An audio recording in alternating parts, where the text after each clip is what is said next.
Sveiki, mėly bičiuliai, su jums sveikinasi Jaunimo naujienos.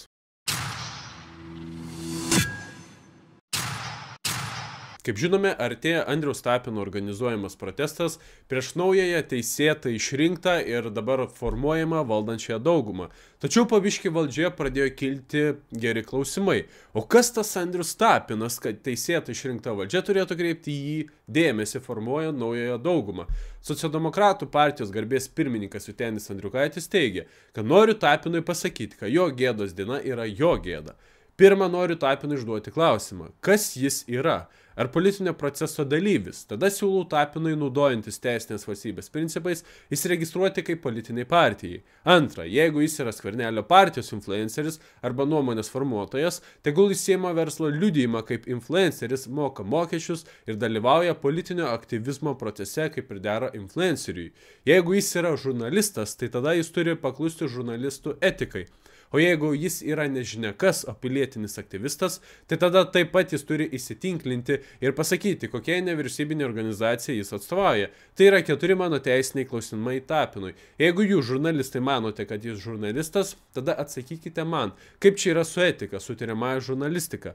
Mano galva, jis yra politinio proceso formuotojas, atstovaujantis Laisvės partijai, Liberalų sąjūdžiui ir konservatoriams. Ir plus dabar kalbantis tokia pačia retorika kaip Skvernelis. Aš noriu paklausti, ar Tapinas turi verslo liudijimą, jeigu tai yra jo verslas? Jeigu jis yra žurnalistas, tai tada jis turi turėti žurnalistams keliamus reikalavimus. Jeigu jis yra partijų politinių procesų dalyvis, tai tegul įsiregistruoja kaip politinės partijos dalyvis. Jeigu jis nevyriausybinės organizacijos dalyvis, tegul įsiregistruoja kaip NVO. Dabar aš nesuprantu, kas jis yra. Kas tas Tapinas yra? Aš jo nebijau ir nežadu dairytis, ką Tapinas darys. Iš tiesų, esminis klausimas, o kas yra Andrius Tapinas? Kas jis yra, kad turėtų teisę spręsti už rinkimus laimėjusią partiją, kaip jai formuoti valdančiąją daugumą? Jis tokios teisės elementariai neturi. Į artėjantį protestą galimai sureagavo ir Remigijus Žemaitaitis, kuris Tapiną matomai įvardė kaip Lapkiną. Taigi, Seimo narys rašo, kad ateikite velės ir būsite išganytos. Teko nugirsti, kad greitų metų didysis vienatinės partijos inkvizitorius Lapkinas rengia visuotinę velių ir zombių susibėgimą, kuriame planuojama negailestingai pasmerkti tokį tūlą Seimo gladiatorių Žemaitaitį ir visą jo neteisingą bendruomenę, Nemuno aušrą. Nes mums juk tokių nereikia ir tokių rinkėjų nereikia. Ką su tuo penktadaliu rinkėjų daryti, nelabai žino, bet ką nors sugalvosim, gali Palangą ištremsim, tegul ten visi ir gyvena. Ta proga ir aš prisidedu prie didžiojo inkvizitorių kvietimo. Ateikite visos avelės. Būsite tikrai išganytos. Nemuno aušra reikia jūsų sielų. Šėtonyčių ir liuciferistų akytės labai bailiai atrodo, kai Nemuno aušra saulės šviesoje juos gaudo.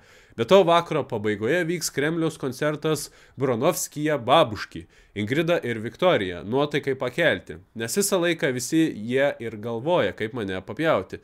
Na ir kaip sakoma, vilką mini, vilkas čia. Konservatoriai kreipėsi į Valstybės saugumo departamentą dėl informacijos apie Ingą Ruginienę. Parlamentarų teigimu, prieš balsuojant dėl socialdemokratės Ruginienės paskirimo į premjero postą būtinai vertinti jos tinkamumą eiti šias pareigas.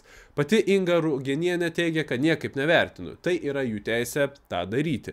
Reikia pabrėžti, kad prieš tampant ministre mane VSD yra patikrinęs. Gavau žymą visiškai slaptai. Tai turiu leidimą susipažinti su visiškai slapta informacija, žurnalistams sakė politikė. Taigi, kyla esminis klausimas. Kas turi teisę Lietuvoje rinkti valdžią? Konservatoriai, VSD, Tapinas ar vis dėlto šią teisę dar turi Lietuvos Respublikos piliečiai? O ką jūs, brangūs žiūrovai, galvojate apie tokias naujienas? Savo nuomonę galite palikti komentaruose. Iki.